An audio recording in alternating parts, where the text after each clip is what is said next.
What are the people you serve telling you?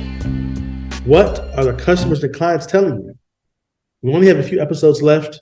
I hope you've been enjoying this particular series. The series has been entitled Your Brand Strategy in a Crisis. And so we've done 8 episodes up to this point. And so if you have any questions, comments, please reach out, let me know. Just like and subscribe and tell other people about it as well. So let's get into it. Welcome to Strategy with Dr. M. Stolard. This series is entitled Your Brand Strategy in a Crisis. This is episode number 9. A brand crisis can be a test of an organization's resilience, but it also offers an opportunity to think about, how to better serve the customer, how to better serve the client in the future. Organizations, community organizations, nonprofit organizations, when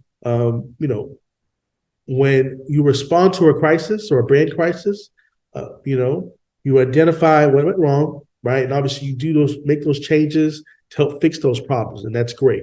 Nothing wrong with that whatsoever. But however, this is also an opportunity for you to approach this in a way so that you can, it's really a valuable opportunity for you to be able to plan for the future, right? So take this opportunity to say, you know what, I'm going to plan for a positive change so that your organization is better prepared just in case a crisis was to come, was to reappear, or a challenge that may reappear. You don't want to just fix the problem without thinking about what it would look like in the future and how to prevent that. So hello, I'm Dr. M. Stolard, Entrepreneurial Strategist, helping cultivate brand clarity for community organizations and those that want to create social impact. And we do this through strategy. So when brands are hit by negative news cycles or a series of customers just, talking bad about not being served correctly or what may have you, in some cases, even some businesses may have food safety issues or other problems, right? And the problems may arise based on, how that company is choosing to do business or maybe how they're not doing business. It's important to understand that, companies realize that they need more than just fixes, right? They need to be able to have a vision for growth, like a roadmap or a guide and how you can improve more quickly, especially when competing against the competition, right? Want to grow more quickly than your competitors while staying true to your values, as well as remaining competitive in whatever market you happen to be in. One of those ways is to speak directly to the client, speak directly to the customer, speak directly to the people you serve. Listen to the people you serve. Listen to your customers. Listen to your clients, right?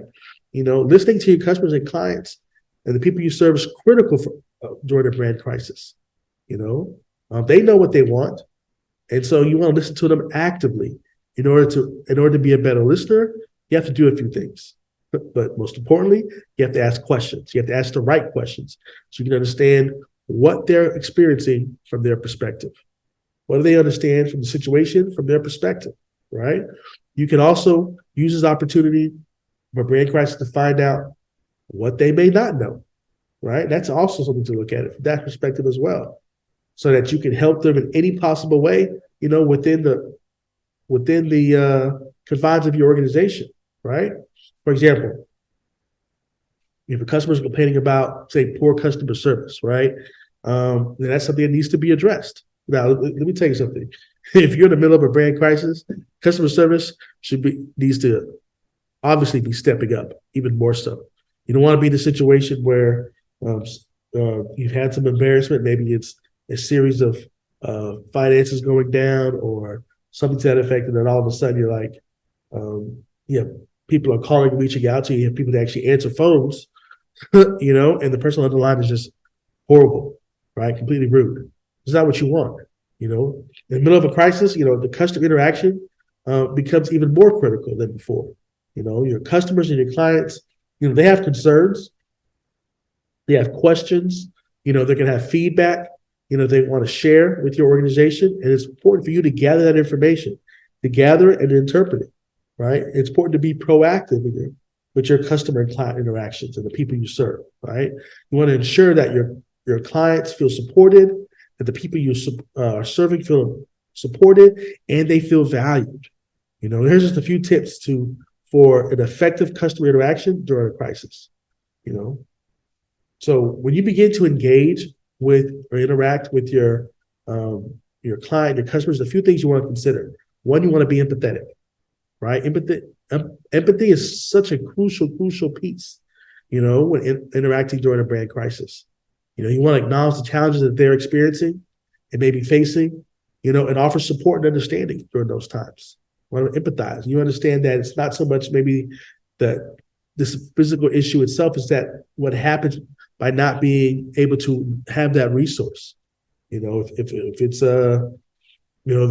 you're I don't know, if the internet is going down, something to that effect, you can't get on the internet. It's not so much that the internet's down, it's that the fact that they can't get online to meet a certain deadline. And so that's what empathy is about. You want to be able to communicate regularly. You heard me say this a lot. Communication is absolutely key in the middle of a brand crisis.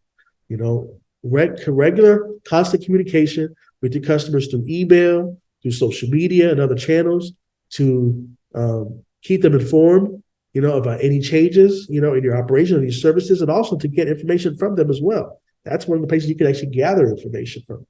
You want to be transparent, be honest and transparent as possible. It's an essential during the brand crisis, by being transparent about the challenges your organization may be facing, and then, be open about your plans to address them. In some cases, it's okay to say, if you have any suggestions, send them to us. You never know what may come from that. It doesn't mean that it's weak. It just means that you're open to the conversation, right? We want to provide clear information. That's why one of the first things we do is, once you identify the problem, and you understand that this is what the situation is happening, then you want to stop all communication, because you want to, you don't have to speak right away, but you do have to, when you do get ready to speak, you have to be clear, concise, and it needs to be effective. Customers are going to have questions about the way you're operating your services during a particular crisis. You want to provide clear, concise information to help them understand how your community organization is responding. That's so essential, so essential, right? So listen to feedback. Right, that's the next thing. Listen to feedback. Your clients, the people you serve, they're going to have suggestions on how they feel you should be handling that. And this is not this opportunity to say, what, we got it, we don't need your help. You may not need their help, but you want to make sure that when you're responding to them in the brand crisis, that you're listening to what they have to say, that you're gathering that feedback. Listen to the feedback and take into consideration, when you're having to make these decisions. Next one, you want to make sure you want to offer support. Your customers may need additional support during a crisis. You want to offer support in the form of financial assistance, possibly, if that's what's going on, resources or other services that may deem appropriate. Depending on what kind of organization that you are a part of or running, those are some opportunities for you. You want to maintain a positive attitude. Doesn't matter if you're upset, right? Your customers and clients can't let you be upset. You can be concerned. You can definitely have a face that shows that this is important, right? But you also want to make sure you have a positive attitude, despite the challenges of being in a brand crisis. It's important to maintain a positive attitude when interacting with your clients and your customers. And part of that helps them to reassure that you got this, that things are in control. And through that, it builds you more trust and it builds you more loyalty, right? You want to personalize the interaction. Personalize the interaction with your customers by addressing them by their name, by tailoring your communication to their specific concerns or needs. You may have to tell a story, or have to tell a personal story so they can relate to you, right? The next thing, you want to use social media wisely. It's a powerful tool, but you got to be careful how you use it. But yeah, it's a powerful tool so you can interact with your customers, your clients, the people you serve, the stakeholders, your volunteers, right? Use social media to communicate with your customers, but be mindful of the tone and the content of your post. Yeah, we have emojis and so forth, but sometimes it's possible for people to misinterpret the tone just based on words, right? And then you want to follow up. No matter how many times you communicate, even if once the brand crisis is resolved, you want to make sure to follow up. Follow up with your clients, your customers, the people you're serving, ensure that their needs are being met, and whatever concerns they may have, whatever scares they may have, they have been addressed or on the path to being addressed. This is also going to help you build loyalty and trust over time.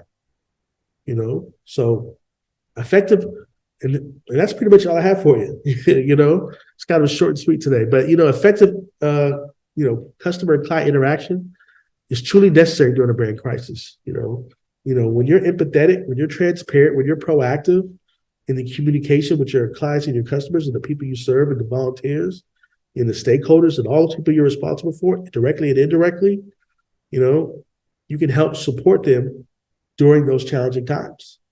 You can build stronger relationships that will last, way after the brand crisis has passed. So that's all I have for you today. I'm Dr. M. Stolard. Remember to keep pushing forward, drive your influence, and be intentional. And we do this by using strategy.